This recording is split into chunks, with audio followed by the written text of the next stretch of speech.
Hello world of YouTube and welcome to a list video decided on by my patrons over on my Patreon. If you guys remember during my Danny Brown features list video that I dropped, I talked about it reaching a split decision amongst my patrons, and I made the executive decision to cover the Danny Brown video then and would cover the other video later. And this is that video. My top 11 favorite Gorillaz songs, the animated band that is the love child of Damon Albarn and J.B. Hewlett, one of my favorite bands of all time. Love their 3-album run. I've talked a lot about this band over the last year or so. I talked about some of the Song Machine songs. Specifically, I reviewed that album. It was the first episode of Redacted. It was the first episode of Micro Redacted. And while the discography review is something definitely on the horizon, I figured that before I reached that point, I would talk about my favorite Gorillaz songs in general. Honorable mentions listed out in the description. Obviously, this is a very hard list to make, and you may be shocked looking at the description at some of the songs that didn't make the video itself, but I just wanted to stress that this list is my opinion. Be sure to give it a like if you're excited to see this list, but let's go ahead and get going on it.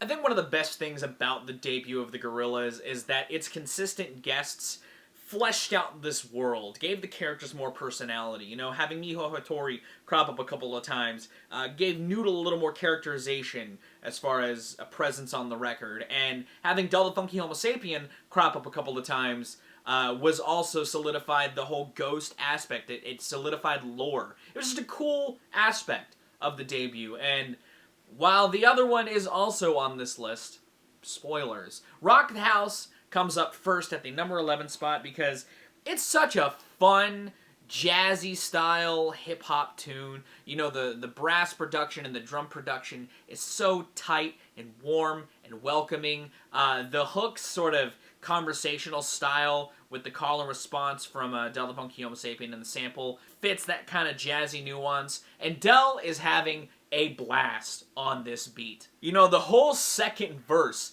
is just so fun when he comes in with the gravitational pull, having you making a fool out of yourself on the dance floor, doing backspins, running man and more, party down with vigor and candor, coming to the jam or look like a landlubber. Like, he's just having so much fun bouncing on this jazzy beat, and it warms my heart every time. I won't be talking about the videos much for the songs that have videos on this list, because I'll be doing that in a different video. But I love the video for this song. I think it's nice. But this song in general, it's a great single, and while it's obvious as to why it was overshadowed by the other big single, I think it's still a really good song, and I think it has a lot of cool stuff in it. Try to hold on to you.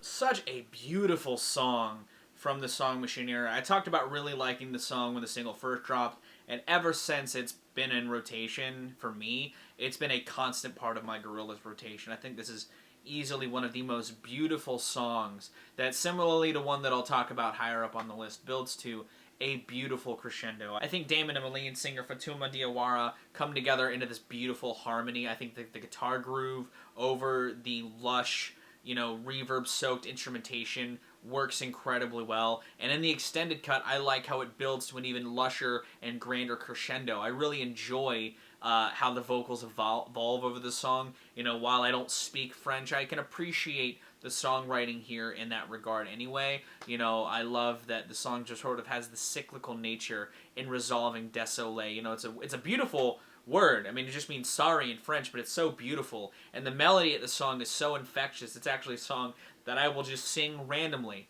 just out and about in the world. I'll just sing the hook of the song, or the English part of this song, because I don't speak French. So, you know.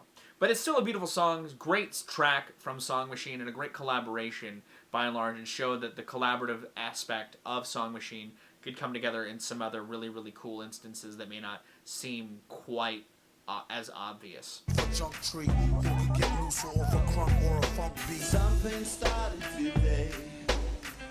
I mean, it's a coming together of the Gorillaz and MF Doom on one beautiful track. I love the cold feeling of the beat. It matches the cold tone of Doom's verse, where he raps about his bleak outlook on the state of hip-hop and just getting real apocalyptic. It enhances the themes of the record as well, talking about the apocalypse and darkness encroaching, and how cold 2D sounds in the chorus and almost lifeless matches that tenfold. I adore this fucking tune. I mean, you guys already probably know, I really love MF Doom, and I feel like his feature on this is top-notch. Top-notch stuff. The fucking Bug Zapper line, it's that same tongue-in-cheek fun that Doom channels perfectly as a rapper, while not straying from the overall concepts that he's wanting to lay down in his verses.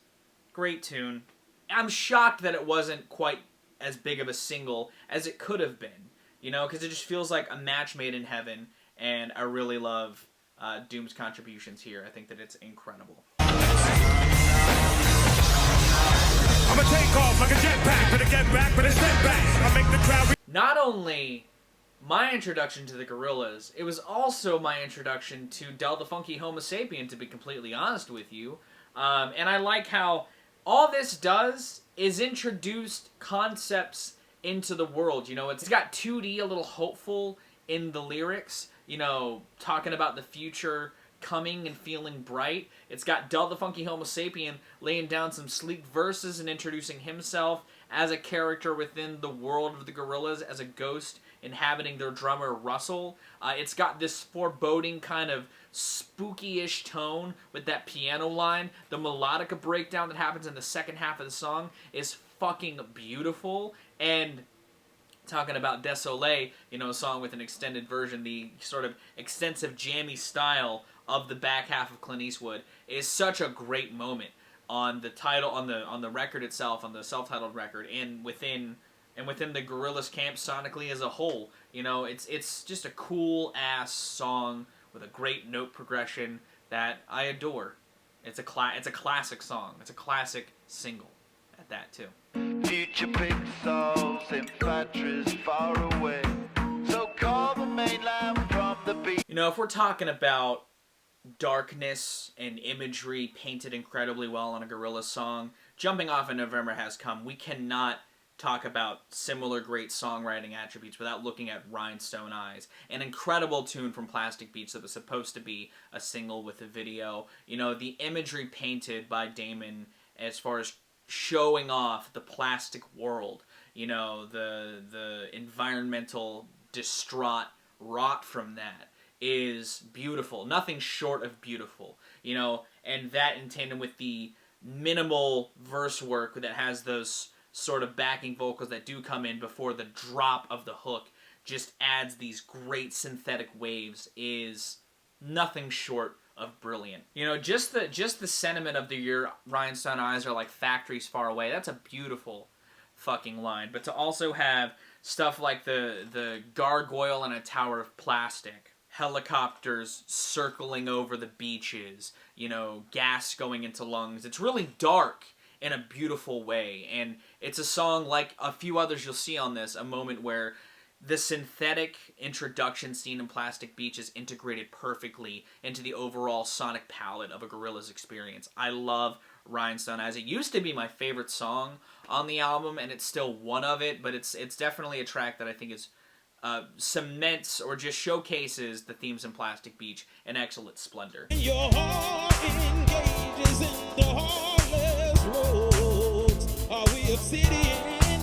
One of the best shining moments on Humans, both in construction and tying together of concept into the lyrics of technology and how overconsumption of it can be very unhealthy. Strobe Light is, again, another well-written tune that doesn't quite have the grandiosity of like a November Has Come or a Rhinestone Eyes. It still uses its tight groove and catchy nature to tell sort of their own commentary. You know, just the sentiment of if your private life is dreaming, you live in a strobe light is such great metaphor spinning, but the keep bringing up of Obsidian, you know, in the beginning of talking about how you can go from pleasure to pain in a millisecond change, fantastic. I think Pevin Everett's vocals on here are nothing short of spectacular. I think when he really belts and gets into it, it is so good and infectious. It's a song that similarly to how being addicted to your phone can feel, gives you just that sense of euphoria. At least it does to me, and it gets me moving and grooving every single time I throw it on. Not the only great part in Humans, but easily one of the best. So let's set out to sea. 'Cause you are my man. A simplistic, hookless, pop-driven song at its core, On Melancholy Hill does a great job at juxtaposing that bright, shiny pop sound with some real sadness and bleakness in its lyrics that continue to throttle the themes of societal breakdown that are seen on Plastic Beach. You know, an overall deconstruction of consumerism and how hollow it can really feel.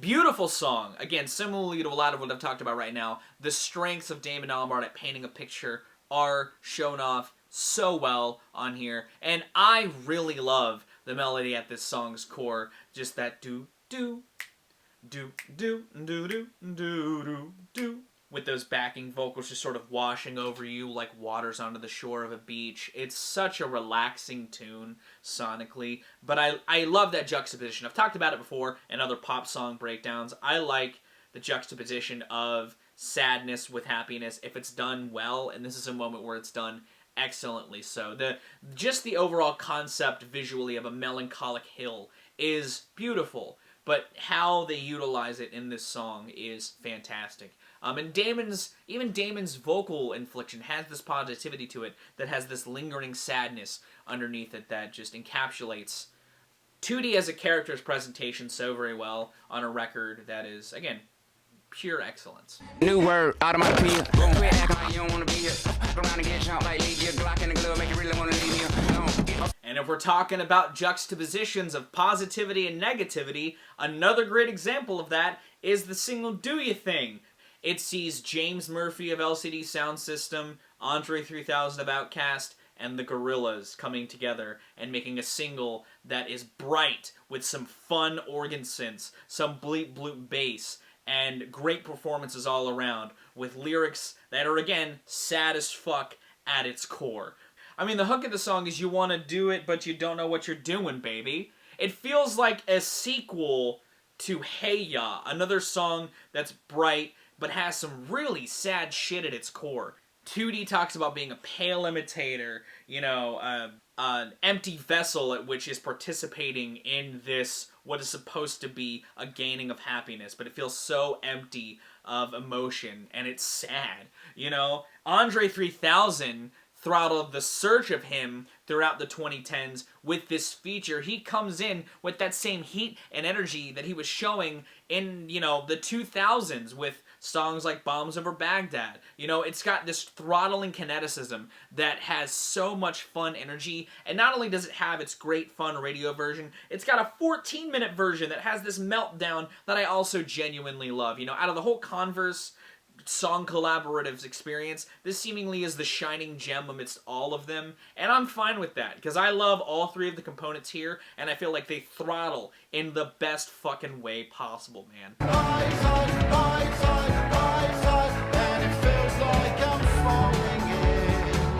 Full disclosure, that was the last hip-hop cut on this list. The top three are all synthier-driven cuts, so Aries from Song Machine is a beautifully lush, soft, synth kinetic driven tune that hooked me when I first heard it, but kept reeling me closer the more that I kept spinning it, you know. Maybe it's because I am an Aries, but I really enjoy how they juxtapose these lush synth textures with that tight bass groove at its core. I think Peter Hook owns this bass line. You know, I think the contributions with Georgia just come in and bring this holistic experience that has this great crescendo into its chords. You know, I like the imagery painted in the lyrics. The song is sort of about being high, and it has this sort of imagery that would lend itself to that. But when the chorus washes in, and you just get the repetition of high tide and Tootie talking about falling again, it brings me this euphoric joy every single time it comes on. I get so hyped when the song comes on in the album, and I get so geeked for the chorus, because it's such a great sort of just, again, emotional resolve that is beautiful. I love this song. I think that it's incredible. It's so very catchy, and it's easily one of the best songs they've done in ages. You just think it, that's what you do, baby. Hold it. The duet of Noodle and 2D on Demon Days of Dare is such a fun, bouncy break from a lot of the bleakness and sadness seen on Demon Days. It still has its sort of sad underlying edge, but the overall theme of the song is of empowerment, or of attempts at empowerment, you know, to change, be the change, you know, and it's great. It's got Sean Ryder on the hook.